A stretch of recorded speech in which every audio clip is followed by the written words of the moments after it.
হাতে আছে আর মাত্র ৪-৫ দিন। নোয়াখালী নিজের জন্মভূমির মাটির মধ্যে থাকার মজাই আলাদা। বিভিন্ন মুহূর্ত লাস্টবারের মতো উপভোগ করতেছি। মিনিমাম ২-৩ বছরের জন্য বিদেশ চলে যাব। সেজন্য নিজের পার্সোনাল কিছু জিনিসপত্র লাগতেছে। সেগুলা কেনার জন্যই মূলত একটু বাইর হওয়া।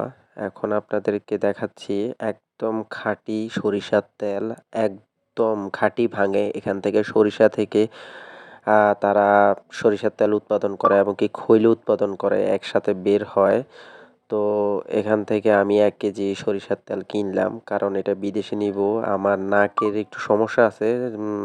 নাকের মধ্যে সরিষার তেল হালকা দিলে নাকি সর্দি-টর্দিও ভালো হয়। তো এই ১ কেজি নিলাম। এটা হচ্ছে আমাদের নোয়াখালীর বিখ্যাত নবযুগের তেল, সরিষার তেল।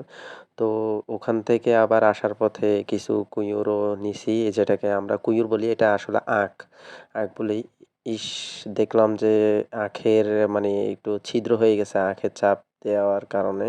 এখানের মধ্যে গিগজের মুড়িগুলা নিছি। এগুলা মানে ইয়ে দিয়ে খাইলে চা দিয়ে খাইতে খুব মজা। এই হচ্ছে সেই তেল আরকি।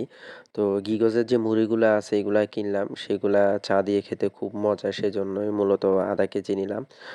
তো তার সাথে ইসবগুলের ভুসি, তোতমাই নিলাম বিদেশে নেওয়ার জন্য। এগুলা আমার জন্য খুবই উপকারী।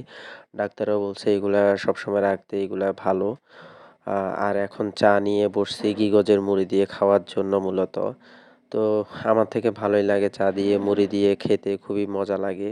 এই জিনিসটা আমি প্রায় সময় খাই। তো গ্রাম অঞ্চলে বিভিন্ন মুহূর্তগুলো খুবই ভালোই কাটতেছে। নিজের থেকেই ভালো করে এনজয় করতেছি। আর হাতে বেশি সময় নাই। সেজন্য মূলত গ্রাম অঞ্চলে এসে কিছুদিন প্রিয় মানুষদের সাথে সময় কাটানোর মুহূর্তগুলা উপভোগ করতেছি।